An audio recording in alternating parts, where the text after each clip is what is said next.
Oh, so at a rewind, we're gonna do something a little different today.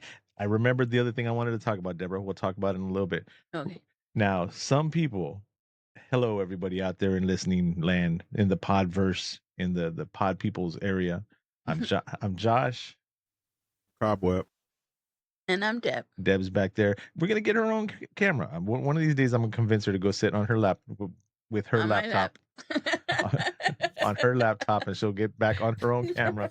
I don't know why she doesn't do it now, but anyways, that's neither here nor there. But we're gonna do something a little different today. This is not a traditional horror movie. Some people might see this movie and say, "No, that's a horror to me. That lifestyle and that culture and that whatever is horror to me." So to some people, this is a horror movie. To some of us, it's a Tuesday.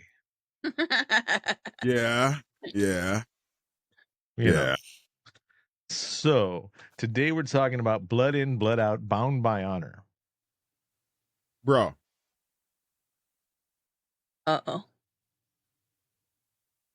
I don't understand. Oh shit. So Did you watch all of it? The entire 9 hours? Yeah. Of this movie? Wait. Did the one you saw, was it like 2 hours and 40 minutes? Or was it the 3 hours and 9 minutes? Or the illustrious 5 hours and 7 minute cut? You know what? It doesn't even matter what cut it is, dude. You know why? Why? Because you haven't hit the intro yet. I saw that coming. Warning. This podcast is about the horror genre, specifically horror films. As most horror movies are filled with coarse language, violence, and/or gore, the topics and language of the cast of the pod will also reflect the genre. If you have any issues with the aforementioned warnings, please press stop. However, if you have no issue with adult language, movie violence, or the accoutrement that accompanies horror films, please feel free to continue. You have been warned. All right, everybody, welcome back to the Cast of the Pod. Welcome back to the Cast of the Pod podcast. How do we turn this shit off over here? There we go. Oh. All right, I'm feeling it now. We introduced ourselves. Before we go deep into Blood In, Blood Out, right? Ooh. I just want to, there's a couple of things. We went to Walmart today. Oh, right? Yeah, we went to Walmart, and we forget how ingrained Blood In, Blood Out is to some people, especially in the South Texas, San Antonio, in California area, and stuff like that. But don't use the accent, but what did she say, Deborah? Said, attention, the store. Are we saying the name of the store? Well, yeah, what did she say? Oh, she said, attention, Walmart shoppers. Was it shoppers? Yeah. That was the word that she emphasized? Yeah. Yeah. She did it with the CH.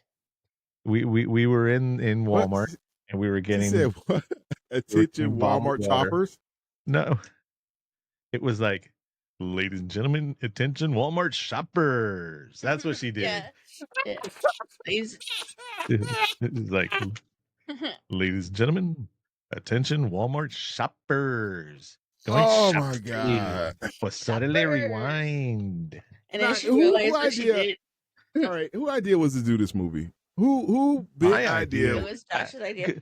Listen, pot peoples, go ahead, Deborah. Why? It was because we, on the last pod, we were talking about this movie for some reason, and then you asked him if he'd ever seen it, and he said no. No. Like, what? He's like, and we kicked him out of the podcast until he saw the movie again. Yep. Go back and listen to it. It's like, you're off the pod until you watch this movie. I brought out, I whipped out the 33.4%, dropped it on the table. Yeah, I was like, I am making a command decision. We're going to talk about a not traditional horror movie. As a matter of fact, what is the MDib? Break it down, because I bet you there's a lot of people that have not seen this movie. It is an epic, a tragedy, a true crime, a biography, crime drama. Based on the true life experiences of poet Jimmy Santiago Baca, the film focuses on stepbrothers Paco and Cruz and their biracial cousin Miklo. That was so fucking sanitary. Let's see what the people put. What they say? Based on the true life experiences of poet Jimmy Santiago Baca, the film focuses on stepbrothers Paco and Cruz and their biracial cousin Miklo. It opens in 1972 as the three members of the East LA gang known as Vatos Locos, and Vatos Locos forever. and their story focuses on how a violent crime and the influence of narcotics alter their lives. Miklo is incarcerated and sent to San Quentin, where makes a home for himself. Cruz becomes an exceptional artist, but a heroin addiction overcomes him with tragic results. Paco becomes a cop and an enemy of his carnal, Miklo. That was very sanitized too. Yep. Fuck that shit. They told a whole damn. That's spoiler alert. You know, in that one. Not really. I'm guaranteeing you more people have seen this than you think. Everybody, pod people, do us a favor. Hit us up on Instagram. Hit us up on Facebook. Hit us up on that new butterfly thing for people that don't like Twitter. Hit us up on X. Hit us up on the TikTok while it's still around. I don't know if it's still going to be around by the time we release this episode, but let us know. Just tell us yes or no, I have seen Blood In, Blood Out. This way I can prove to my brother Cobweb that this movie has been seen by 99.999999999% of people, and he was at 0.000000001% that hadn't seen it. Hold up. Now we at Okay. 100. You know, I was on Mercer's Twitch channel the other day, and I told him that I had actually watched this and we are going to do a pod on it. And he was like, "Oh, you see Blood In, Blood Out?" And I was like, "Yeah, for the first time." He said, "Oh, welcome to the rest of us." Exactly. See, Merz, no. And what'd you say? Bro. Like, yeah. Very smart man. Smart man, Mr. Deborah. Merz 316. Uh-oh. What? Aren't those locos forever? Have you only seen this movie once? I've watched certain scenes over again. The chop. Bro. The pork chop scene. Bro, I have this movie on VHS. I have it on regular DVD, extended director's cut DVD. I've got it on bootleg Blu-ray. It's on Hulu. You can go see it on Hulu if you want to go see it right now. Support the people, support the culture. It's on YouTube for free. It's on YouTube for free. No, do not bootleg this movie. It's not a bootleg. It's not a bootleg. It's an actual. After so many years, you can put older movies on YouTube and you can just watch them for free. It's just YouTube's a hypocrite. And if I put something up that has like 10 seconds of a song, boom, you're busted. But then other motherfuckers go up there and put whole movies, put like Bro, adult if you see it like this, and YouTube doesn't like block this, that Josh. shit. Because Like you said, everybody's I do seen not it. own the rights. It's still fucking no. If you put that I do not own the rights, then they leave you alone. YouTube's on that bullshit. That's what it is.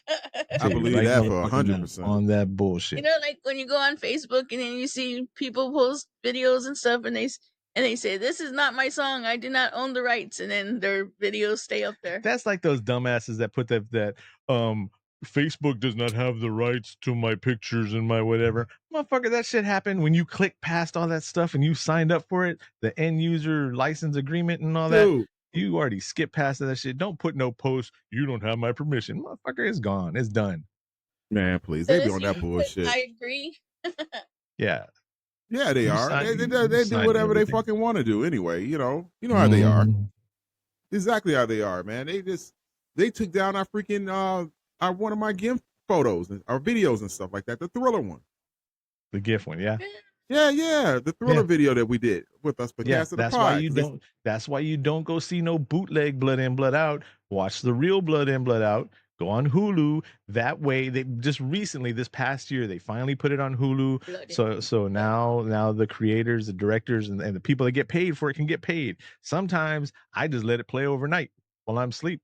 That way, I have something playing. I have some friendly sounds playing in my ear instead of people. I thought you wanted it. Was he looking at What? Pokemon cards? No, the Pokemon cards weren't around when this movie. It was 1970 Infinite back when the movie started. We're watching the movie right now, off to the side. We're watching it right here, right now. No, I'm gonna say that right now. I'll say it straight up. What? To support the director, to support the people. Like you said, Vatos Locos Forever. I fucking play this movie at night, and some fancy people, they have to have static playing and like water playing. You and have this whales movie playing in the background like at night when you go to sleep. They gotta get they get those little glow balls, and they're like, I need to listen to my white noise. Boss, this is my brown noise. This is what I listen to. Blood in, blood out. Your brown noise?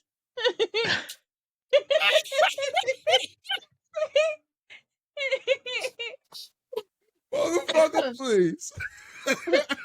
Okay, I got my ancestry. I got my ancestry kit right here. First of all, I know my mom, my dad, and I know how Mexicana my mom is, and I know how Anglo my dad is. So I know it's already 50-50 right there. But I got the kit. I'm gonna give out my DNA or whatever so they can genetically clone me. But I'm also gonna find out that I'm really like 75% instead of just 50%. So. Bro, let me tell you something. Let me tell you how crazy this shit was. I had to look it up. I thought Mijo's name was actually, I thought they were calling him Meatloaf. Meatloaf. He called him Mijo? He called him Mijo and Meatloaf and Meatloaf. Right, I thought his name was Meatloaf, like the Well, like so the Meatloaf, you just got out of the oven because now you're fucking ready, bro. They never let that motherfucker out. No, they should have never let his ass back in jail. Your blue eyes turn brown. Caquita brown. hey, for a warning to whoever's going to listen to this podcast, it's just going to be a whole bunch of bad quotes. We're not even going to talk about the motherfucking movie. We watched the movie again on Sunday. We just like randomly watch the movie all the time anyway. But we watched it on Sunday.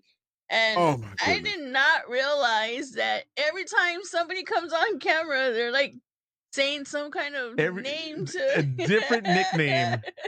Right. Hey, so Jolly Green Giant. Right. So I wasn't crazy.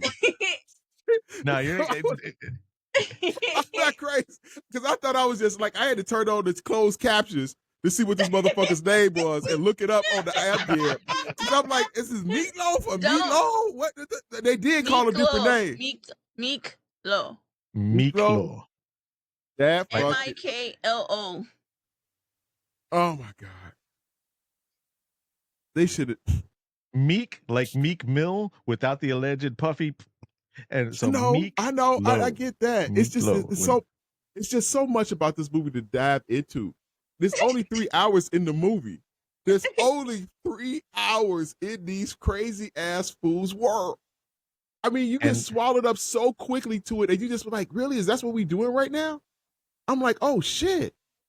And it all spiraled out of control. And you know what? I was sitting up there as you get so wrapped up in the story.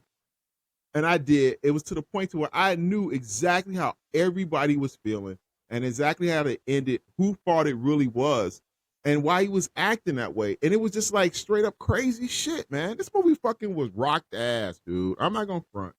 I got to give it to you on this one, Josh. This was one that I slept on. I'm going to get it out the oven. I'm not going to shit on this flick. And if you talk shit about it, I might whoop your ass. He's seen it one time. He's already bonafide. Oh man, I'm inducted, bro. He's like, he's not going to talk to you, but he's going to talk to me. Why? Because of this. Hey, just a shout out to the homie and Damien Chapa, Miklo. He's got the final Texas tour that he's doing. He's going to be in San Marcos, Texas, this Sunday at 3 p.m. Oh, I guess we better put this out tonight. Yeah. At 3 p.m. He's going to be at the Full Moon Saloon. And and then January 12th, San Angelo, Texas. He'll be there also. So, yeah. All right. Like they say all the time, like to say they should have never let him out of jail. They should have never let his ass back in. Okay. They should have let him back. Wait. How this Where? motherfucker almost get taken out on Wait, the wait, first? we haven't given the ratings or any of that. All right, give it out. You go Ladies, first. no, hey, we have to Get the bring out the calculator of doom out. doom. Get the calculator of doom out. Doom. I don't have the voice changer switch. Doom. Doom. Ladies and gentlemen, the motherfucking calculator of doom. Un calculadora de doom. Who's going first? Well, let Cop go Cobb, first. Cobb, yes, sir. Since this is the first time you've seen it, please, sir, you go first. Go this movie. first. This is fine. This is fine. I'm giving it 10. I'm giving it a straight up 10. No, it's no joke about it because this is a snapshot into Hispanic culture in California that it was really tied into the whole concept of the transfers of to cocaine selling into the communities. And it was a big that was a big thing. You know, they were going from PCP to heroin and stuff like that. Now cocaine was coming into play. And you saw these gangs and everything else like that, how it was controlled from out of prison and all that stuff like that. And the characters of depth were freaking awesome. I'm not going to front. They gave everybody their just due. That's when you're thinking about, like, oh, okay, I see this was story going about him. Oh, we switching to him right now? Oh, this is tight. Oh, we're going to hear what's going on with him. And you always kept wanting to know what was going on with the next guy. You know, and the characters were great. It was really good. Yeah. I admit. This shit was tight. It was tight. All right, Cobweb gives it a 10. Deborah? If I could, I would give it 100. But I know we only go up to a 10. So I'm giving it a 10 because this is in my top 10. And I love this movie. And I'm really surprised that Cobb gave it a 10. I thought he was going to hate on it too. Yeah. I thought you wanted it.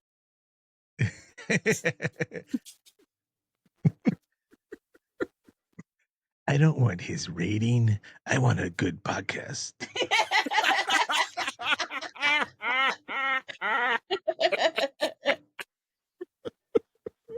Oh man. Oh that mean video I did with us, dude, within that doggone chop scene, man. That junk, I watched that junk like 2 times a day just to laugh. So my rating now, Deb gives it a 10, Cobweb gives it a 10. I'm gonna have to come in here as the spoiler, as the twist in the whole thing. Okay. And just for the simple reason of I don't like going along with what everybody else goes along with, so I have to change it up. Okay. I'm giving it a 10 plus. When did we start doing pluses now? When did we start doing this? We can do right this now? Yeah. Right now? Yeah. Okay. But I'm not saying the number. I had already told Deborah, I was like, look, we got to work this out. Cobweb's going to come up. He's going to give it like a 6. So that means you got to give it a 12 and I got to give it a 12. Cobweb's going to give it a 4. So that means you got to give it a 13. I got to give it a 13. It'll score a perfect 10. Come on, dude. Come on, man. I mean, why would you think that, dude? Come on, bro. You can know me better than that. I mean, yeah, that's come why on. I'm saying you were going to come in and give it like a -4. Oh shit. Josh and Deb like this movie. I'm not going to watch the whole thing. I saw 6 minutes of it and then I gave it a 4. It was too much. Oh man, it was messed up from the get go. He should have never. You know, it did. I can see how he could. I wouldn't have shot him. I wouldn't have shot him in his leg. Oh, his cousin. Okay. So now we've already given out the record. Cast of the Pod gives this movie a perfect 10. It's not a perfect 10 horror movie. It is a perfect 10 blood in, blood out movie. Talking about this movie and this movie only in this universe of movies. Yeah, I agree. Deb and I can't even remember how the first time we saw this movie. No, because it wasn't in the theaters, but like 4 days. We didn't see it in the theaters, right? I remember passing South Park Mall, the theater before they changed it to whatever it is now. Before they changed it to Aztec, I was like the Century Fox or some shit like that. And I remember it had on back when they had the signs outside of the movies coming out, and it said "Bound by Honor." And I remember seeing the trailer for Blood In, Blood Out, and it's like, oh, I want to fucking see that movie. That's like brown colors. It just yeah, hell yeah. You know, and then whatchamacallit, then Blood In, Blood Out disappeared. And then all of a sudden, here's this Bound by Honor movie that kind of looks like Blood In, Blood Out. And I'm like, what the fuck is that? So we didn't see it until back in the day and later on when it was out on like VHS. I think we rented it or some shit. Yeah. Okay. Or maybe we picked up like a flea market bootleg or something. It is like that because when I looked it up, it came up Bound by Honor. Yeah. Right. You know what I'm saying? And then Blood In, some places said Blood In, Blood Out. You know, it was, I can understand that. Originally it was Blood In, Blood Out, but then this was around the 93 riots. And Disney picked up the company that had the rights to this, and they were like, we don't want to tie ourselves into anything blood. I can understand that. Because of Bloods and Crips at the time and the riots that were going on. So they changed the name to Bound by Honor, but they had just spent a year into promoting Blood In, Blood Out. Ooh. And they didn't do any promotion for Bound by Honor. It's the same thing that happened to that what's his name? Gleaming the Cube, that skater movie. But then it was A Brother's Love, and everybody's like, what was that? That one that what's that one DC movie too? With Holly what's her name? Harley Quinn. The Birds of Prey. Yeah, so it fell into the curse of the name changes. But I mean, are we gonna describe this movie like for people that have never seen it? Dude, no, we're gonna talk about this shit that happened in that goddamn car. Hold on. I just want to say that I associated with this movie so much from the main one of the main three, the 33.3. And this movie is 33 point. Hey, what? And it has nothing to do with him being half white, but you have to say Miklo is the main character in this movie. That motherfucker right there. He's the 33.4%. He was down. Just saying. He was down 100%. Him turning the and I love the story about him trying to tackle skin color racism. You know what I'm saying? Because that he had to deal with that and shit like that. Because a lot of black people deal with that stuff like that. Light skinned jokers and dark skinned blacks, they have a lot of issues with that. Actually, Erica teases me about that because she considers me high yellow. Okay, so exactly. That's my chocolate drop. That's what she said. It's my chocolate drop. So I associate with Miklo not only because I have the same breakdown, white father, Mexican mother, but it goes back to Selena. I've said it on this podcast before. When Selena's dad says you got to be more American for the Americans and more Mexican for the Mexicans, because either way they're not going to back you up or anything like that. This movie hits that nerve, but then at the same time, his cousins, his brothers, like my brothers and my cousins and all that, you know, it just there's so many relatable things, including some of the stuff we can't talk about on the pod. Some of the stuff on the movies. I mean, it reflects real life so closely. And now there's a lot of stuff. We can't talk about the scene when he almost got taken out by the. But old dude saved him the first day. What are you talking about? Look, the T group, pod people, when the T group came up on him. Hold on, pod people. Hold on. This is what I wanted to see. This is why I wanted to do the podcast. I knew 99.9% of y'all had already seen this movie. I wanted to see Cobweb's reactions and see what parts of the movie stick in his head. My God. This is strictly for my entertainment. I'm sorry, y'all. I'm sorry, pod people. So is he talking about the part when he first goes into jail? Now, yes. So we're gonna have that's where Jamie Foxx got that freaking character Wanda from, because that's what that motherfucker looked like when he stood up on his ass. So you're talking about Carlos Carrasco, Popeye, right? And he's a great actor. He's a great voice actor. And I don't know what he says, but if you've ever played Narco. No, he has a different voice in almost every scene of this movie, right? And like Deborah says, "Hey, yo, narco, you like busting drug dealers? Look for a Bluey Econoline van at Zodi's." And then these Charlie ow. And no, but he was a voice for all the zombies in going back to the horror side of it in Resident Evil 4. And I swear that like whenever you alert the zombies, he'd say like Chuntaro, which is you can't say that crazy ass motherfucker. You talk about that that's crazy ass motherfucker. What did he say? That's it for you, you want me to Cinderella. S What did he say? Go find yourself another fella. It's midnight. You're on the clock, bitch. Who says that shit? Popeye says that. Now we can't say stuff when he's like, "Oh, you want me to SA you?" Because you can't say that on YouTube. The R word for that. What about the other one? Give me some. Give me some chon chon. Oh my god. Oh, did he? Oh, because let me tell you something. I don't understand what he was thinking. Okay, he had his arm around his shoulder. He gave him some cigarettes, and everything else like that. He didn't realize everything costs up in the joint, and it's like broad daylight. Like he just gonna get him some. Like, man, what the fuck? No, he's gonna man. Miklo had the faith in the tattoo in his street gang, not realizing. They knew who he was. They knew who he was because when he got there, they knew that he had wasted Spider. Dude, that's one of my. There's puntos like Spider. He's like, "You're looking to make a name for yourself, killer. Mira, 3 puntos like Spider." He pissed his pants. Fuck. Spider. That motherfucker right there.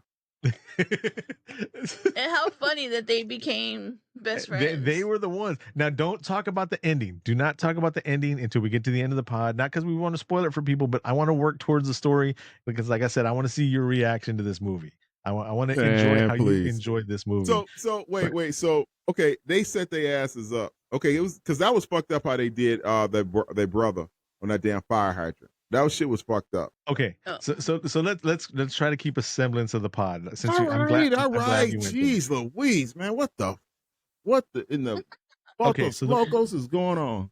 So the movie starts off with Damien Chapa, Miklo, right, coming home, and he had been in Las Vegas with his white father and all that. And well, let's talk about it. Damien Chapa as Miklo, Jesse Borrego from San Antonio as Cruz. I've got a picture with him. Really cool guy that we've talked to before. Benjamin Bratt as Paco, Enrique Castillo as Montana, Victor Rivers as Magic Mike, Delroy Lindo as Bonafide, Tom Towles as Red Rider, Carlos Carrasco as Popeye, Teddy Wilson as Wallace. That was the old guy at the end. Raymond Cruz is Chewy. Dude, Raymond Cruz is a trip in everything he does. His Frankie's name is Valiente. Is that the one that played? Rodriguez? Is that the one that played on that comedy show with George Lopez? Yep, that's him. Frankie is the one from George Lopez. Yeah. Raymond Cruz is from Training Day. There was a lot of good actors in this movie. Rest in peace to Lanny Flaherty. That's Big Al. Now come over here, sweet cheeks. We had Biff in there. Dude, Billy Bob Thornton. Did you say Biff? Yeah. Biff ain't in this movie. Yeah, he is. Yes, he is. Biff. Yes. Oh, he's the other cop. I'm just thinking about the prison part. Oh, it's okay. The delivery for Detective Aguilar from El Típico. He's like, "Oh, you got it. I got you. I got you right there." Yeah. He's like, "Man, you ain't got nothing." Okay. You ain't got shit. So he comes home and he can't stay with his mom because his mom's going out partying. So he's got to go stay with the tia, and he's living with the tia. Then he has his cousin who was a successful boxer till he broke his wrist, and he's just a hard ass. He's really not in any deep trouble or anything like that. They're just little necios, little hard heads, And he's on probation, so that's one of the main things. Yeah, Miklo is on probation. He had 6 days. To his cumpleaños. Dude, his mom didn't even remember his birthday. Dude, man, he had issues, bro. His pops used to try to beat the brown out of him. Yep. Yeah. And then you have Cruz, who's the stepbrother to Paco. Man, they have the same. They have different mothers And different fathers, right, Deb? Yeah. Paco is the mom's kid, and Cruz is the dad's So kid. so they're And then stepbrothers. and then the Juan, mom and dad have the little have kid together. Juanito, who actually brings them Man, together. But that little Cruz is motherfucker right there. He just looked up to his big brother. He didn't know. Shut this shit. I'm gonna say something Shut fucked this up. shit. I'm gonna say something fucked up. Say it.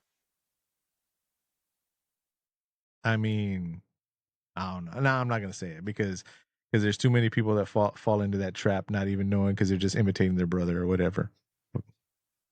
Fuck that. Oh, sure. Oh man, that was fucked up. I'm sorry. As soon as you start talking about a character, I just go off on it. So go ahead, Josh. So he's staying with them, and he's on probation. And what was the catalyst that started this whole shit? Miklo wanting to fit in with his family, with his friends, with his hood, and going out extra to do it, but Baco being the hard nose, the guy who ends up being the cop in the movie, being the hard nose, slapping him, getting the blood going, and telling him, "Oh, you want to be like us? You want to be badass? You know, white boys don't ever get this shit here in the hood. You know, blah blah blah blah blah," and pushes him over to the edge, where Miklo goes and does one little thing that leads to a downfall of everything else. Like a domino. All he did was break a window in Spider's joint. You know what I'm saying? Because Spider was out there tagging on his car. There's just a little street gang because he wanted his rights. He wanted to be down. Yep. And once he did that, he got his tattoo. After he did that shit, because he wanted to be he wanted in. You know, that's all he really wanted to be. Because he said, "I die for this shit." You know, I ain't afraid to die. What'd you think about the scene when Miklo first got there and they're out just chilling, looking over Los Angeles, East Los, and the cop comes up and he's like, he recognizes him. He's like, "Oh, you're the boxer from over at the Y. I like your uppercut and all that." What'd you think about that scene? It was it was real. Because I could see that happening. You know, I thought that it was directed very well. I thought it was like, you saw the potential that was in there for Paco. You know, even though he broke his wrist and shit like that, he must have been very popular because of that shit. You know, and it had so much that got him out of all that shit right there. And even that cop was like, "Hey, do you know who that is? That was that kid." He was all happy about the kid. And then Paco just being the hard ass, he's like, "Don't use my boxing, don't whatever. And he already started on Miklo right there, giving him shit. And him being the badass boxer, Miklo and Cruz know that they can't do anything to him because he's gonna whoop their ass. Yeah, because he had dominance over him, and he was a badass motherfucker too. That whole setup was cold. How they did him though, that was cold. How they set his ass, had to set them jokers up, spiding them on that damn ridge. That's how you do it. That's how you do it. But they just took it a little bit too far. These guys, man, he got fucking Henry Bowers on his ass. That's what the fuck he did. Yeah. Remember in It when Henry Bowers was carving his name in fucking Fat Boy's stomach and shit? This was before It, but not necessarily the book. I don't remember when the book came out. Fucking kamikaze, what are you doing? That's what he was doing. He was carving it. Kamikaze. I quote this movie so bad sometimes, and like we were watching it Sunday, right? And I tell you, sometimes I leave it just for brown noise over the night, just playing in the background. That tickles me so much. Let this fool get down. I'm watching it over here right now as he's spray painting in the highway. He's spray painting in the highway in the fucking alleyway. No way. No. Miklo looks so proud of himself when he shoots a finger through the No, when he hits the window. He hits the window and he has a big old smile, like, "Ha ha ha! I broke your window, motherfucker." I will say one thing. Have you seen the Street Fighter movie? I think so. A long time ago. Yeah. I've seen that. When I saw this movie, I was like, "Oh man, Miklo's perfect. He's a badass actor. I want to see him in more stuff." And then he came out in Street Fighter as Ken, and I was like, "Oh man, why think I put Miklo in this movie?" Really? I didn't even notice that. I didn't even know. Yeah, it's him.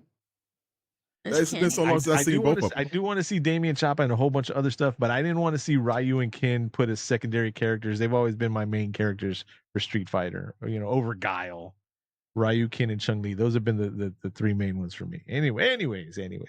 Right. Here's another associated point right here. When they go down to City Hall, so Cruz can get his scholarship and his stuff for community college and all that, and then all the family gets together. Everybody puts on their good clothes and everything like that. And then later on that night, they're having the pachanga, and people are everybody of every age is taking a couple of shots, and then Miklo's getting his tattoo, and then and his eyes turn caquita brown. brown. He walks out, and the dad tells Cruz, here's your drink, and he pours the drink, and then everybody knows. I don't know how it is, but everybody knows in Hispanic families, the one I grew up in, and then Deborah and I had this conversation, her family too, right? After you've already had your shots and you go out to where all the parents are at and everything, and then they're like, here, let me pour you your first shot. You have to pretend like, oh, Oh yeah, like you ain't did this before. you're already all faded, 6 shots in, and then you got to pretend like that's your first one. Yeah. Yeah, you better. In real life, yeah. It's just a natural fact. It's just a natural fact. That was Spider and them took it too far. Oh yeah, dude. They went from spray painting them. Why you busting up our ride around, fool? Or our ride around? Did you notice that when they drop Crucito on the fire hydrant bends? No. Yeah, no, I go did back not. and watch it. Watch it on Hulu. Give it another hit on Hulu. That way, there's a 0.000 of a cent going to the producers and all that.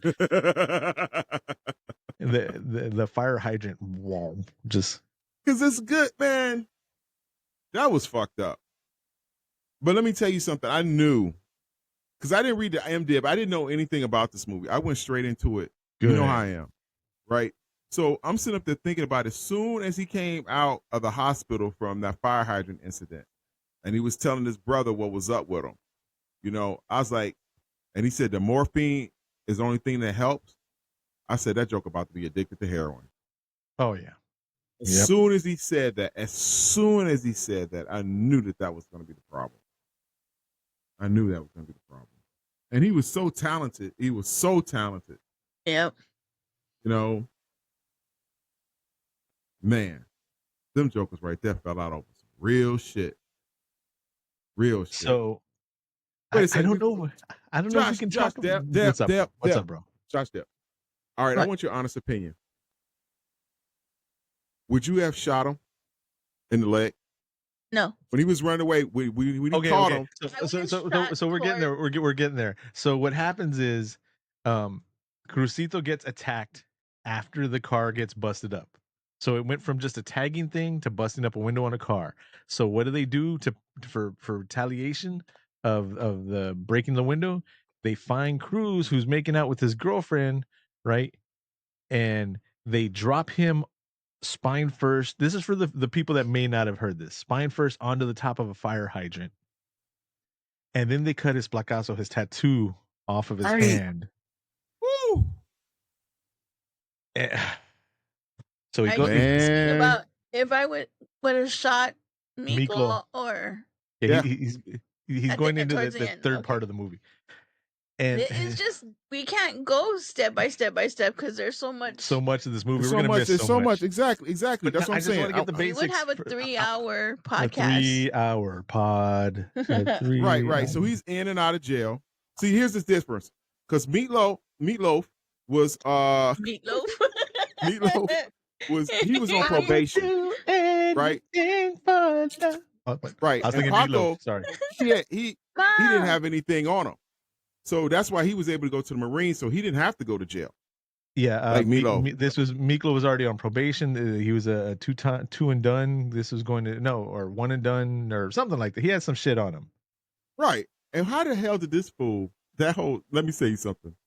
That scene and that car scene, that chase, when that motherfucker said that we take you to the hospital, and he was like, "No, I'm not going to the hospital." He said, "What are you talking about, homie? You shot. I'm taking you to the county." No! He almost jumped out the car. Now, whoever's been to county, not county jail, county hospital, in San Antonio back then, it would have been like the Brady Green, or it would have been like medical center. Yeah, you're like, nah, I got some duct tape, and I'll be fine. Put some water I on think it. there's some vitamin C and some Vicks around here. It'll be okay. Oh man. Pour some Sprite on it. Some That paper car chase rub. was great. The car chase was great. Que no pinche who'da do a Chicano U-turn. All he had to do was turn down that alley and then stop. Yep. And then back up slowly and then just go the other way. That's He all could he have. had to do. Panic. They That's all panicked. They panicked. But he had to But be he a hard saved him. nose, and he wanted to Right. show that ain't no pinche Huda that can do this. And then Let me tell you something. Nope. Paco was a fucking selfish ass motherfucker. He was. Yes. Let me tell you what. He was. He was. He was an arrogant ass motherfucker because he saved his ass twice. He saved his life twice. Once, the first time he saved his life was when with Spider. Okay. The second time he saved his life is during that gun shootout. Because he could have popped his ass real easy because he had his ass dead to rights. But what did he do? When he saw it was his brother, he said no. He's like, no. And that motherfucker shot his ass in his fucking leg and sent him to prison like that? All he had to do was miss. Yep. Yup. He could have fired in the air and say, I missed. And then the next time he sees Miklo, beat the shit out of him. Yes. Like, I thought you were out. I thought you were clean. I thought you fixed all your shit up. Next thing you know, I find you doing all this shit. Beat the shit out of him. And then see what's going on. I couldn't have shot. I wouldn't have shot him. I would have not shot him. Shoot at him. Yes. But not. And then you sent him. What you did was you sent this motherfucker to this fucking jail. You shoot him in his leg, and his leg is amputated. Right. Made everything and worse. You sent him to prison like that. Yep. Oh my God. He had already learned how to be the quote unquote animal in prison. And he learned how to be a leader in prison. Now you're going to send him back mad, angry, and disabled? Yeah. Making things worse? Because he had a mind. He was very smart. How many more lives were lost because of everything that happened afterwards? Where all he had to do was, if you're good enough to shoot somebody in the leg as they're running away from you with one shot he had like a little 38 special, then you're good enough to miss. Yep. And not alone, the dude's back was turned. Yep. You shoot a man in his back. Yep. I just couldn't understand it. I thought he was. You off like they cut off my leg. Sorry. Yep. Yeah. I cried when I first saw it. I cried. I was very upset. I was very upset about that. Because I was like, how could he do this? He's like, you owe me one. He told him, he owed him. He said, you owe me this. And he did. It was true. He did.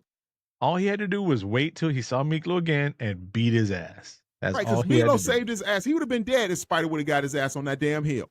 Yep. But he saved his ass right there, and he took the rap for it. And he went to jail for it. while he had his good life. He got to go live his good life and do what he wanted to do in the fucking police force. But he wanted to go play him like that? Man, how you gonna play your boy like that? How you gonna play your boy like that? So Cobweb, give me a couple more lines from the movie. Oh, or give me some scenes that stuck with you, not counting the very end. All right, we already discussed the part with the teas and the cholo when they caught him there, and he told him to give him some of that sweet cholo. The pork chop scene. Sweet the pork chop. Chon. Yeah, the pork chop scene. And now for my brown brothers.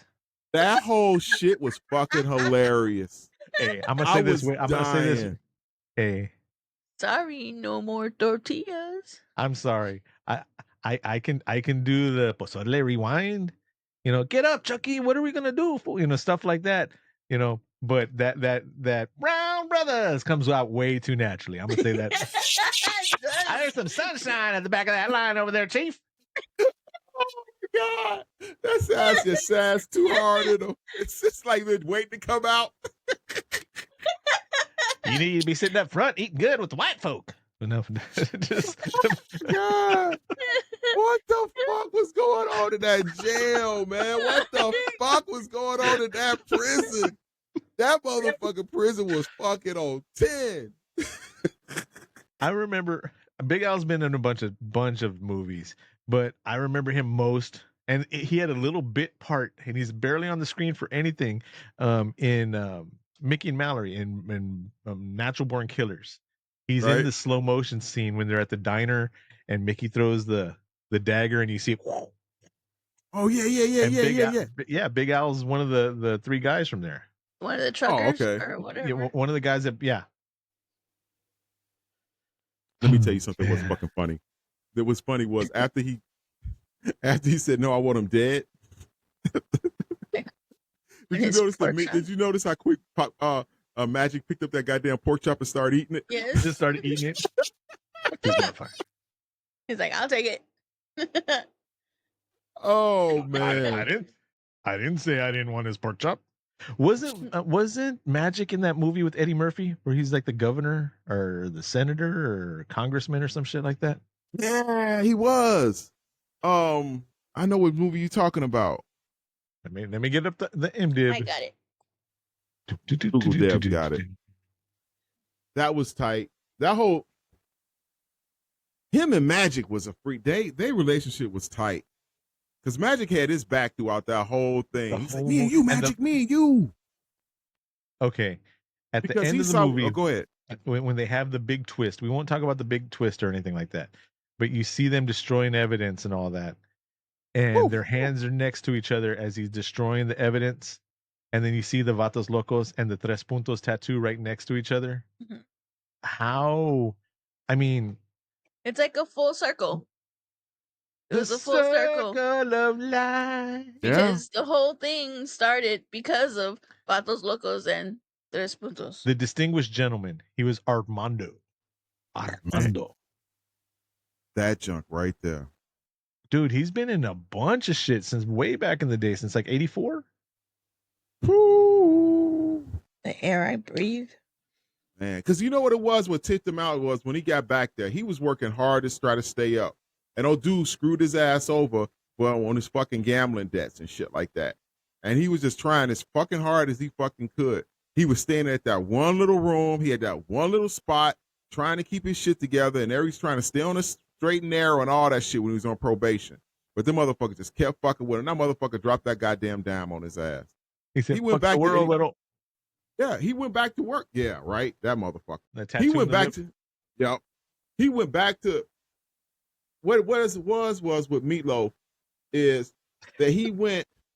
He saw what it was in prison, how it was supposed to be. And once he saw how it was supposed to be, and he went outside and he said, "These motherfuckers ain't acting like they supposed to be out here in these streets." You know what I'm saying? They're saying that they down in jail, but when they get out, they doing on that bullshit. And he saw that, and then he took that knowledge back with him when he went back in, and that motherfucker was even more hungry because he wanted big money. He wanted big money, and he didn't fit in any place else beside in jail. He didn't even want money anymore. He wanted power. That's what he had, was power. See pride. I see power. I see a one-legged motherfucker that, oh, sorry. He was in A Million to One. Who? Man. Rivers? Magic. Yeah. That was fucked up. That was fucked up when they took his leg from him and threw it away from him. That shit was fucked. They didn't use CGI for that. They had a stand-in that looked damn near exact like Miklo. Like when he's in the shower and Magic helps prop him up and all that into the shower. If you notice, his hair is darker. That's a stand-in that looked, according to MDib, eerily like Damian Chapa. Well, they did a good job on it. Yes. They did a really good job. Crawling away, and he's got, dude, when he's kicking at him with the nub. Oh, that shit was crazy, right? That was fucking hard. That was. I was like, how did they do that for real? Because I was like, wait a minute, that looks. I was like, this is like back in the day. How did they do that shit? They had to get somebody with a real leg or something like that. And I was like, that's the only way they could have did that. The writing of it, like he wasn't fighting for his life, but he was fighting for his life at that moment, and he's kicking with the foot he didn't even have no more. That's sad right now. I got sad right now. Damn. Crazy. Why? Because Paco's fucking dick ass. No, because he better be glad. He just went into the cell and he measured the room. Oh yeah, we're watching it right. Where you can't even put your arms straight out. Yep. Yeah. Here comes Paco wearing his Marine outfit. Man, I Man. wish we would have watched it live with you, Cobweb. And then Paco, what the fuck was up with fucking Paco fucking giving his ass fucking shit? Oh boy, shit about his fucking brother and shit like that. So about you can't use my brother in your fucking picture. Who told you could do that? Motherfucker, fuck you. He had to live with that fucking horror. This is after we find out. Here's Big Al. This is after Suave Al.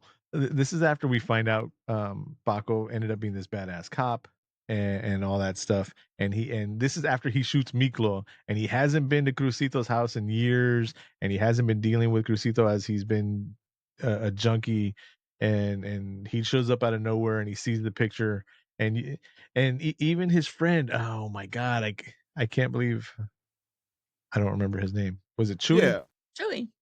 Chewy. He's like, man, you've already painted that like 8 times, bro. Man. And he was getting better and better each time. Each time. Because he was so accomplished. He had it all, like, oh, dude. Shit. It's fucking John Wayne. I could beat the whole bunch of you chavalos. He had it all. Yes. I quote this movie so fucking wrong because I remember it's wrong. So, like I said, me and Deborah were watching it. It was like, that's what he said? I thought he said pendejos. Man. I thought he said babosos. We thought he said pendejo. Oh, okay. And he says baboso. So when we it's baby powder the original version we saw was like 2 hours and 20 minutes. That was back in the day.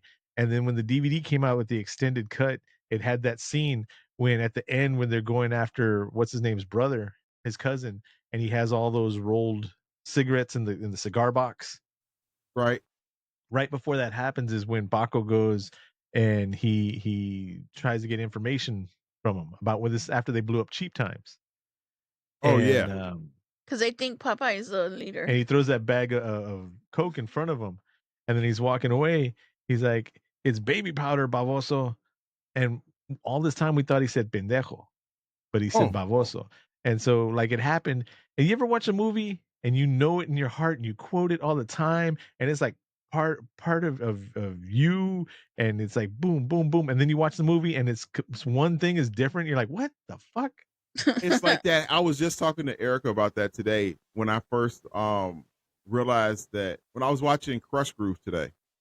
And when they at the when they at the Fever, they've got like all the names of the rappers that's in the movie on the chalkboard in the back drawn. Mm-hmm. And they spelled LL Cool J's name wrong. What? Yeah. In the back, it's spelled LL Cool, a K instead of a C, in his name on the back of the pic on the mural in the back of the on the performance stage. Oh, when Sheila E's performing at the Fever, it's fucked up. I was like, wow, they even spelled my man's name wrong. The one guy. And when they were thinking Kumo D. I didn't even realize it until one day I looked at it again. Kumo D. That's fucking funny. There's some cool and some single letters in there. Oh, dude. Let me tell you something. Oh, dude that was leaving them in prison. He was holding them back. Who? What? What was his name? The head, the original the Montana. head boss. Yeah, Montana. Yes. He was holding them back. What? He was trying to keep them civilized. Yeah. And trying to keep them from growing into an uncontrollable monster, which I would love to see. This movie was supposed to be a 3-parter. It was supposed to be a trilogy. Really? 3 puntos. Yeah. I think they did do the sequel for it or something like that. I saw something that said. Not an official one. It was a Damien Chapa thing. It was supposed to be the first movie, and then all the main prison parts was the second part, and the third part was after Montana dies because of Miklo and Magic. That we find out that's the big twist. They blame it on the BGAers, the Black Guerrilla Army, as they're taking out the AVers. What? Oh, it's on the scene. And now for my brown brothers. He did, man. They did him raw. He did. But shit. What was the point I was trying to make? That's my bad memory. Oh, because he took them all out. What was the point I was trying to make, Deborah? Well, you were trying to say that there's going to be 3 different. Oh, the third part. I'm like, squirrel. Well,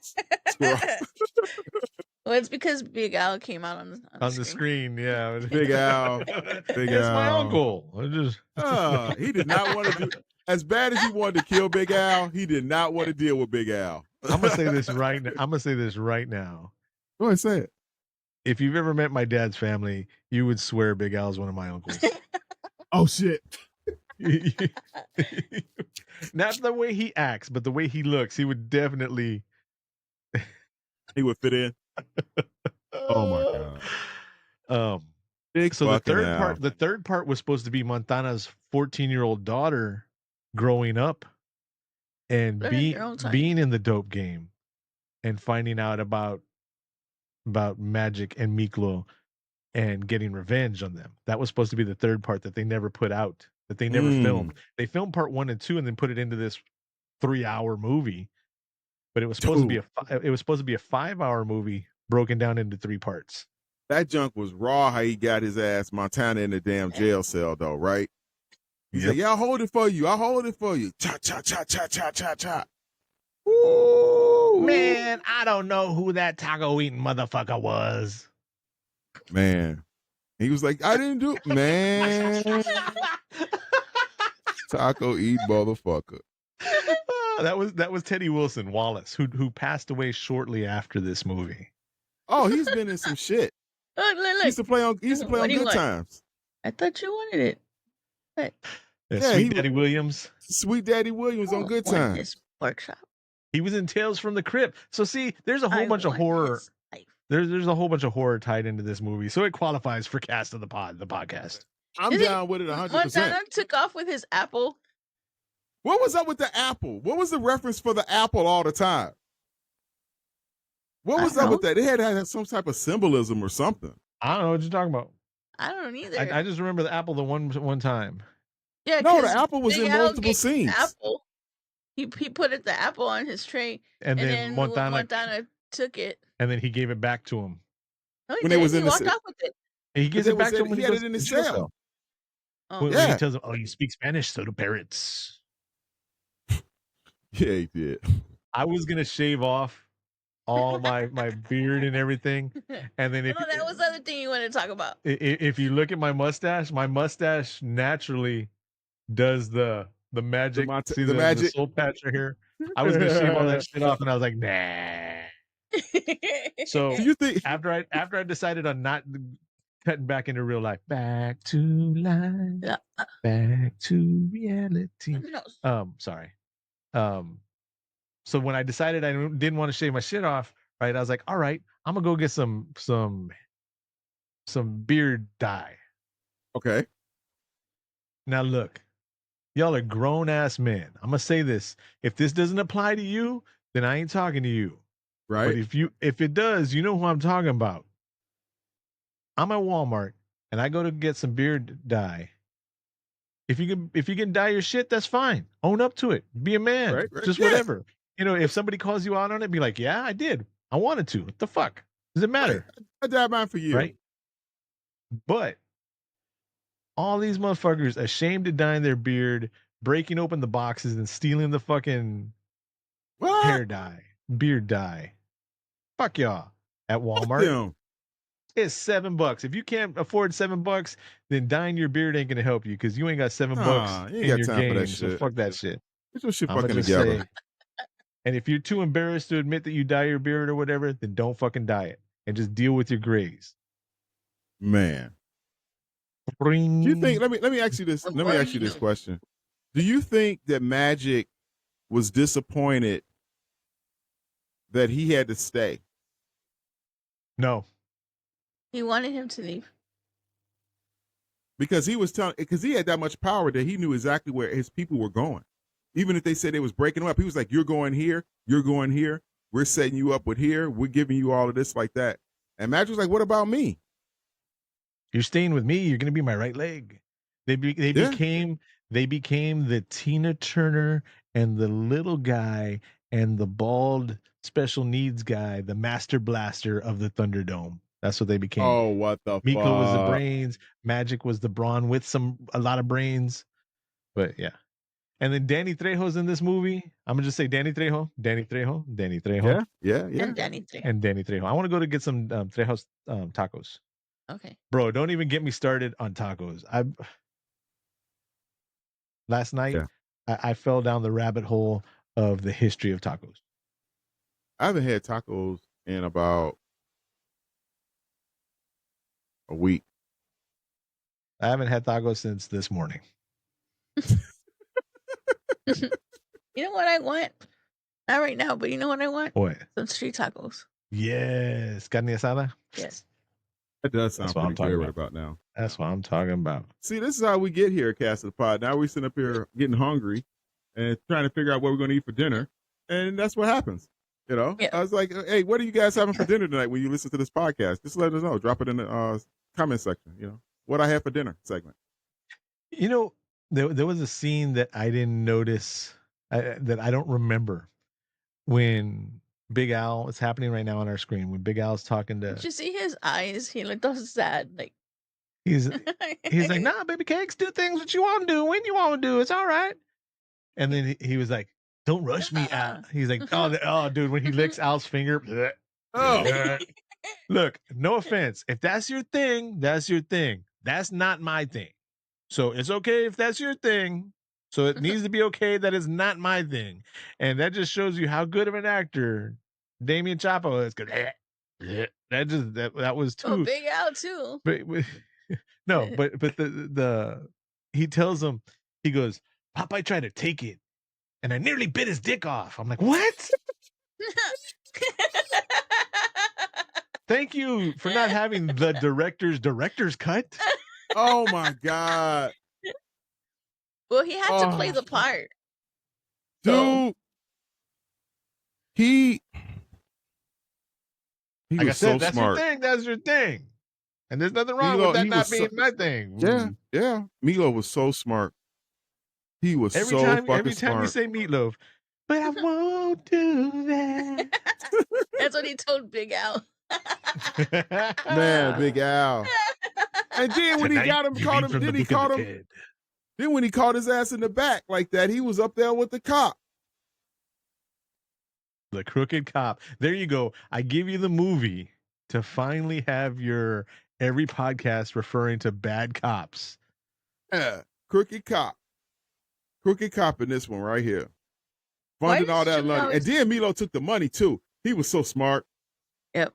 He took the money too. And he took the money books. and the name. I like when he told him, he was like, your name comes up in the book a lot of times. He goes, tomorrow, can I have an extra dessert?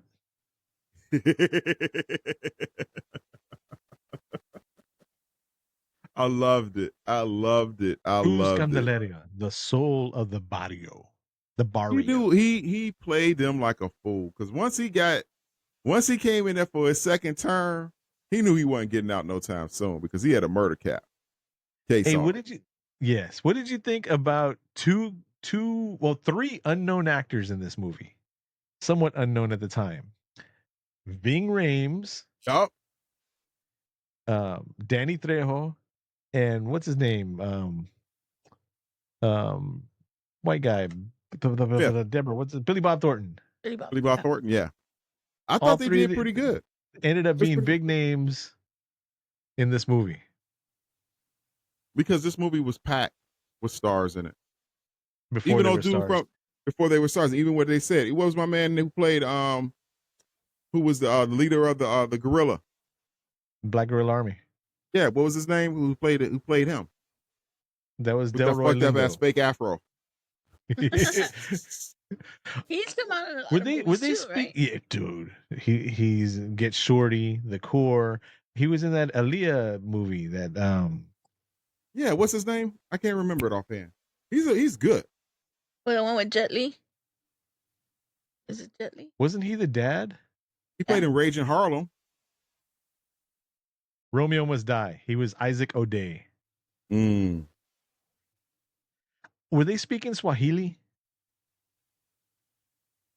I don't know. He was in another good movie that was like one of the names he calls him Undugu.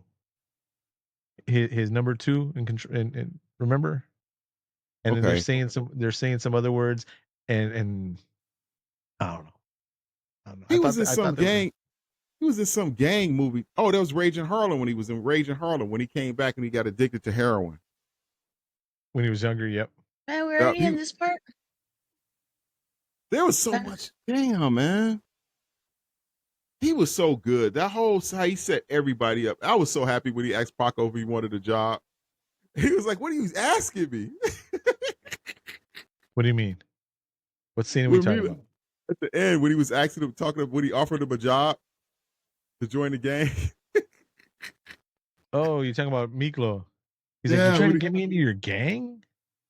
He's like, that's not La Raza. I got power in here, and you got power and control out there. You're a very important man out there, dude. But I said earlier about Miklo being the main character on here. It's hard to say that honestly, because Cruz, his journey, his story arc of being, just like Deborah and I would say, just a normal, just like one of the normal cousins. And then he falls, and he falls hard, and then he comes back at the end. It looks like he finally turned his life around and all that. The scene, I get choked up every single time when he goes to Juanito's grave, and he pours a shot out for him, and he puts the gloves down, and then his mom's there, and his dad. I'm getting choked up right now thinking about it. Oh man, when he looked up and see his dad. Oh my God. The dad's look. The actor that played the dad. Who was the actor that played the dad? That was some good shit right there. I mean, that whole thing was good. Everybody acted their asses off in that scene, but yeah, because it was a touching scene. Yes. That shit was hard. That shit was hard as fuck, bro. When he put that down, his mother's hand came out there, and I was like, "Oh my goodness!" I was just like, "I'm done. I'm done. I'm done." She got me. She got me. I was like, and then he turned and saw his father there. I was like, "Oh my goodness." What the fuck? Just done. There was so much in this movie to that. If you guys haven't seen this movie, you guys got to go check this shit out. See, now the scene is showing when Paco picks up the cigarette out of Cruz's hand when he's all knocked out because he shot up. That's not Paco. Cruz. I got Paco on this side of my screen over here. The little brother. The little brother. Little brother. That motherfucker right there. Juanito. Yes. Juanito needed his ass whooped a long time. You told me he can't be coming around there. Why would you even have him around there when you doing that type of shit? Well, he didn't know he was coming. Yeah, he thought he was gone. Yeah, he did think he was gone. But that little motherfucker needed to know better than that. I always, I mean, this movie has so much. I joke around about Big Al looking like one of my uncles on my dad's side. Cruz reminds me of one of my brothers. I won't say who or anything like that, but I mean that's my connection there. I always associate myself with Miklo. Oh, here's the scene when the mom when she walks in and she finds him on the floor. Oh, that was so horrible. And it was the needle was still in his arm. In his arm. Oh my God.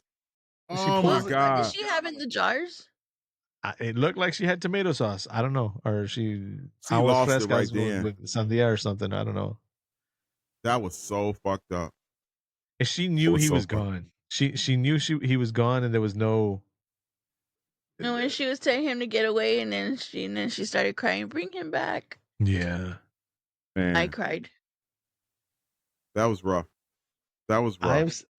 I have talked to two people that have seen this movie, and they just laugh about it and how unrealistic it is, and how cheesy it is, and everything like that.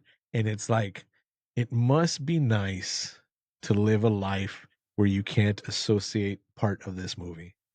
You can't relate to something like that. Yeah, that is a fairy tale life, to not have at least one part of this movie that you can't associate with, and I envy that.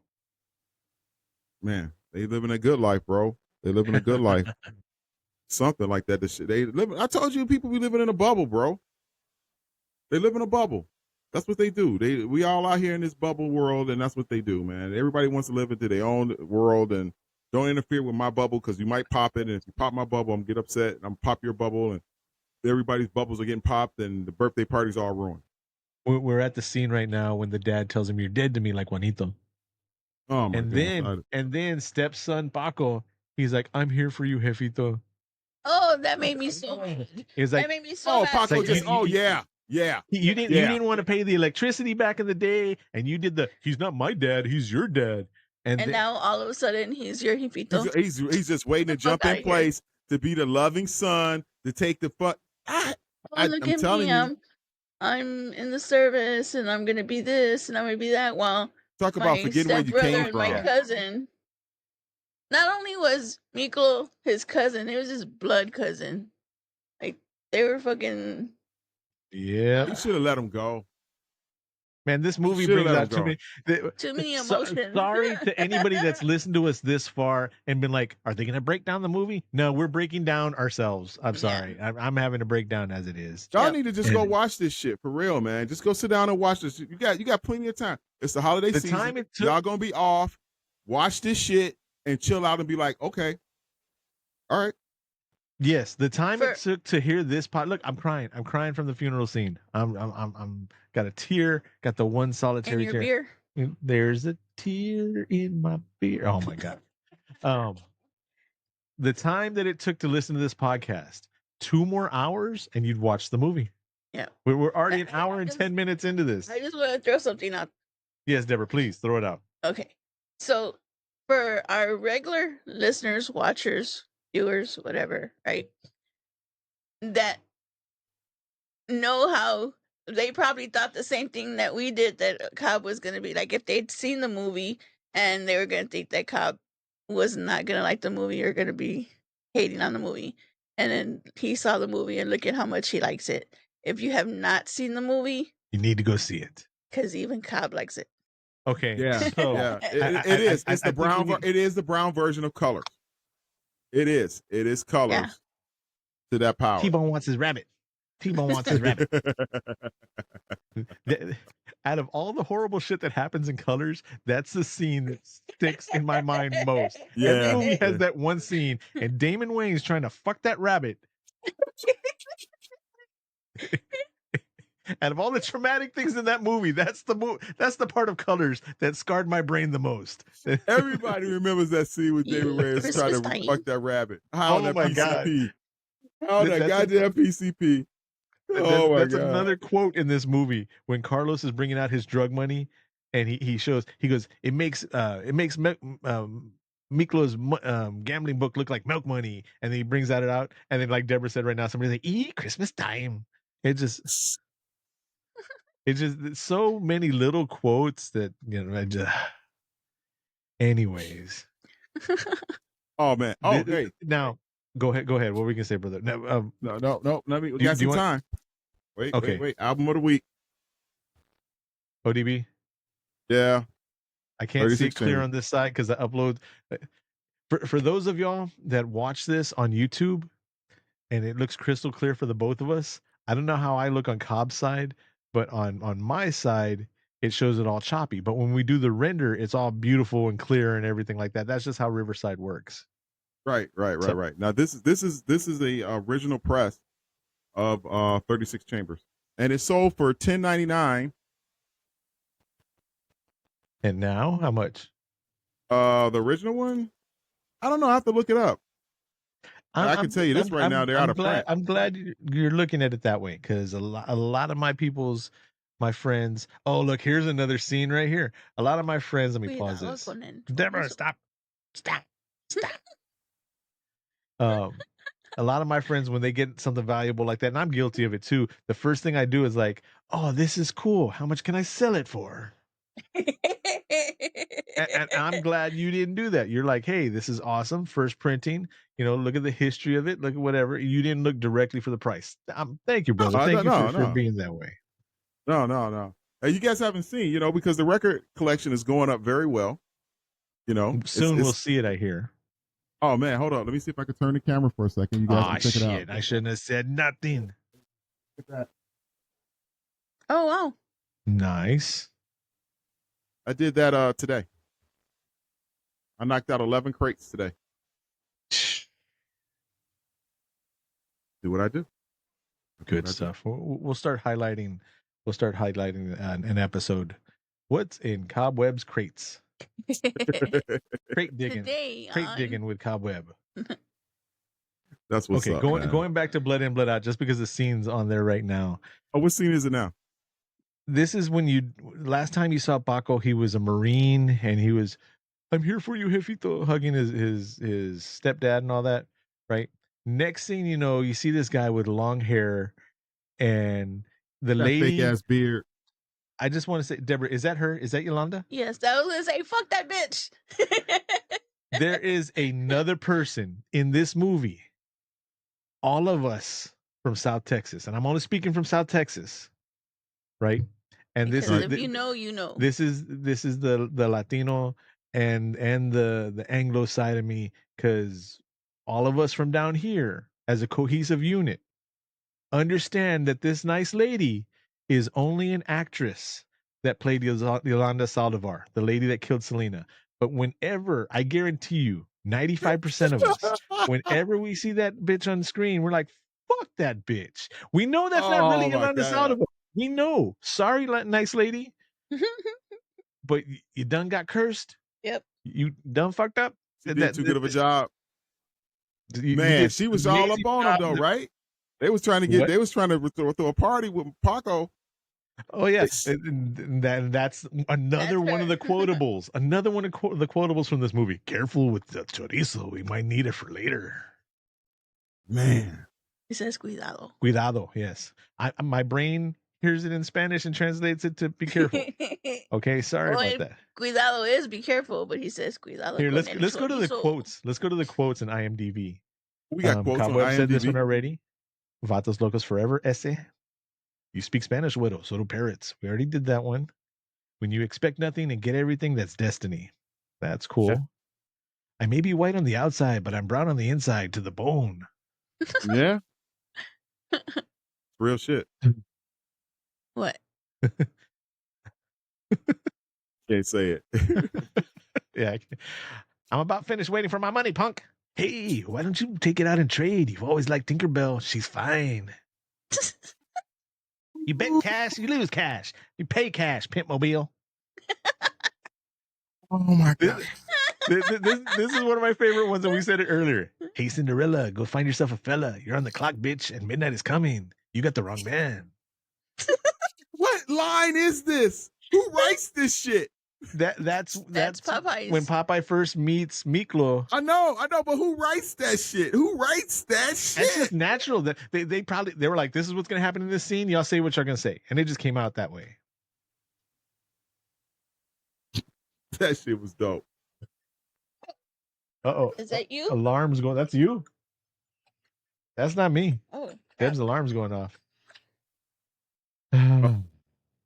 What other quotes you got? Here was a good one. Here was the one with Griff. I'm Griff. I'm thinking about you with Biff Tanner. Yeah. And Paco.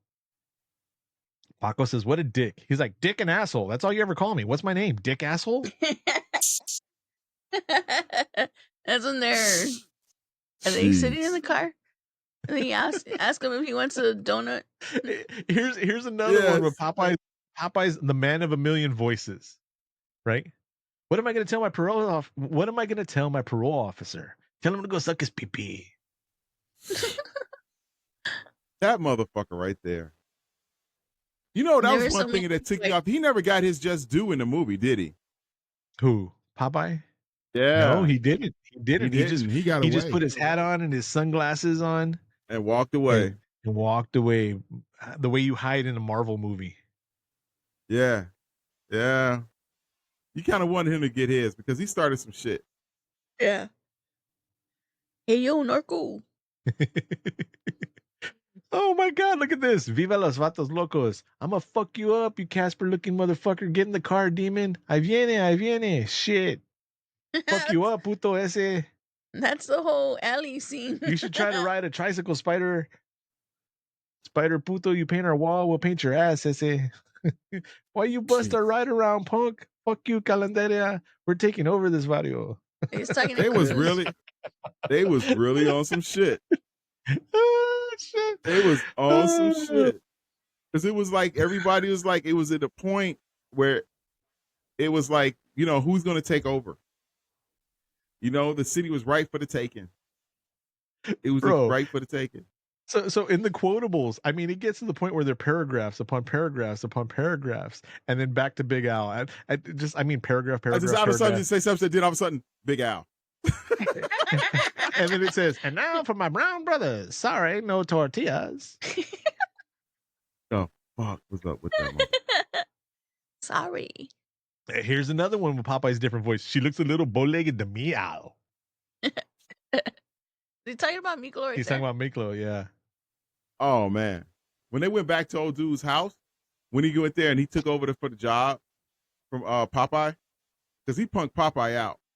Yep, in front of the guy with the knife, the drug dealer or whatever. Yeah. They were on some shit, man. They were doing it. Popeye was being a real little man. He was being a bitch, man. He just had to hold his own. He just couldn't let people go. They probably wouldn't have even been like that. You want to go back to bumming cigarettes, I say? Oh, yeah, you want to shine shoes? One that don't shine shoes. One of two lines that fucking Danny Trejo got. You know what's funny, though? Like, people who don't do voices, if you watch this movie, after that, you're doing the voices. Oh, yeah. Yeah, because it's hit you so hard. You be sitting up in this motherfucker watching this shit. You be like, yeah. Oh, that's fucking hilarious. Did you see that part? Did you see that shit when he said to him? Motherfucker, you believe that shit? Wanda got his ass. I think we're done. We missed so much of this movie and said so much of this movie. There's no way to do this movie correctly. I do not have the skill nor the willpower to do a correct breakdown, scene by scene, and calculate it's too much. It's too much. This movie's the shit. Just go watch it. And let us know what you think about it. And let us know. Hit us up leave a comment on YouTube, Spotify, Amazon Music, on our socials. Yes. Wherever you see this movie, we're talking about it. Leave a comment. Get involved in this shit. Get involved, baby. Rate the podcast. If you're listening to it on Spotify, go over there and give it a 5-star. If you believe it's a 5-star. A lot of motherfuckers will tell you that. Give our podcast a 5-star. That way we get a high rating. I hope you feel that this is 5-star. I would love for you to give us a 5-star. But if it's not, don't. Give us what you really think it is. We appreciate your feedback. 5 puntos. Oh yeah. Gas to the pot forever. 5 estrellas. Someone's gonna give us a 3-star and say the 3 puntos like spider. Ooh. I think that's what it was. I think in the last podcast, Cobweb brought up something about like 3 points, and I did that 3 puntos like that. I think that's what started all this shit. Yeah, it was something we said. You said a quote of something. But don't worry, our horror podcast people, we're going back to horror next time. Deborah and I still got to do our Creature Commandos breakdown. We started watching the episodes, and they're short episodes. So I don't know if we're just going to watch the whole series and talk about it or what, because they're just like boom, boom, boom, boom. And it just, yeah. We got some shit. Alert, I like it. I don't know what she did, but so we'll bring out Creature Commandos, and Deb and I are going to start watching. I don't know if Cobweb wants to, but we're going to start rewatching What We Do in the Shadows. One of our favorite shows. Spoiler alert, Deborah and I. And it just ended. We just saw it yesterday, the last episode, the series finale. So we're gonna start over season 1, episode 1, and hopefully we'll find the time to for our pod people, our Patreon pod people, break down that show, What We Do in the Shadows. Yep. That's what's up, y'all. That's what's up. Hey, Merry Christmas to everybody out there. You know, Feliz Navidad y prospero año e felicidad. Yeah, enjoy yourself, and remember, if you're gonna drink, do it at home and do it responsibly. Don't go out there hitting people. Joyous Kwanzaa. I told you about that shit, man. I'm talking to Kwanzaa people. I'm not talking to you. I mean, I'll tell you Merry Christmas. Happy holidays. And I'll tell other people Happy Hanukkah. And I'll tell other people Joyous Kwanzaa. And I'll tell other people Happy fucking Tuesday, Wednesday. Every year we go over this Kwanzaa shit. Every year. I didn't. The person on this side of the screen with the San Antonio cap and the much lighter melanin count did not say fuck Kwanzaa. Fucking Kwanzaa. Did not say that. It was Cobb. Cobb said it. I saw him. Prove it. Watch the video.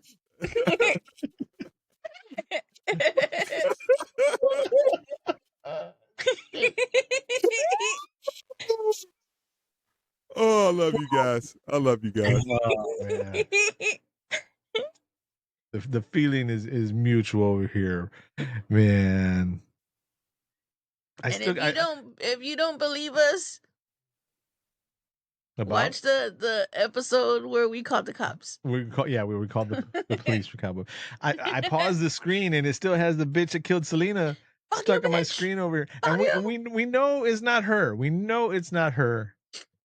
But you can't even get through this movie. You can't even stop yourself. You can't even stop yourself. Once it's on, it's on. I need to look up her name to apologize for her. It's Lupe something Ontiveros. Man, they don't even have her on the IMDb on the first page. For what? For the Selena movie. Yeah, she's on there. Well, if you go on the Blood In, Blood Out, she's on there as Carmen. And then you can see her movies. Okay. But is she on the first page? Yeah. Go down. She's not on my first page. You're on the phone. That's why. That's because that's Google Dep. Did you go to Blood In, Blood Out? Yes, I'm on Blood In, Blood No, Out. you're not. You're on Selena's. Anything for Selena's. No, more movie quotes. No. Done. Now you're on Superman. Hey, we watched the Superman trailer for our listeners. We watched this. Oh, here, yeah, Lupe Ontiveros. Wasn't she in a scene with Schwarzenegger and she didn't like him? She was in Cobra. She was mad at him because he farted or something like that. Yeah, she was selling him the thing. She was in Cobra. Lady, we don't like you either. That's what you get. I hope Arnold Schwarzenegger farts at you more just for playing Yolanda so well. You should have played her as some fucking comic character. Oh my God. And you played her so well, and you killed Jennifer Lopez, the spirit in the movie. I don't care about Jennifer Lopez. This is Selena. Y'all motherfuckers crazy as hell. We're done. Merry Christmas. Happy New Christmas Year. Happy holidays. Happy Tuesday, Wednesday. Joyous Kwanzaa. Happy Hanukkah. Happy everything. Happy You Day. Thank you. I don't know if we're gonna, I don't know you day. Oh. You right there. If you can see this or if you're listening to this, we are talking to you. That's right. Thank you for spending 2024 with us. I don't know if we're gonna have another episode out before 2025. So thank you all very much. We'll have some backlog for 2025. That way, when I get sick, we'll still have something coming in and all that. Hopefully, I don't get sick no more ever again, ever for the rest of the history of the world. But yes, so thank y'all very much, pod people, Club 3P. Y'all are the real MVPs. Cobweb, you have anything you want to say? It's been a great year, guys. Let's keep that same energy going. Deb? Fuck that bitch. Until next time, you have been warned. This Cast of the Pod podcast. Bye, everybody. Remember, bye. We're always stronger together.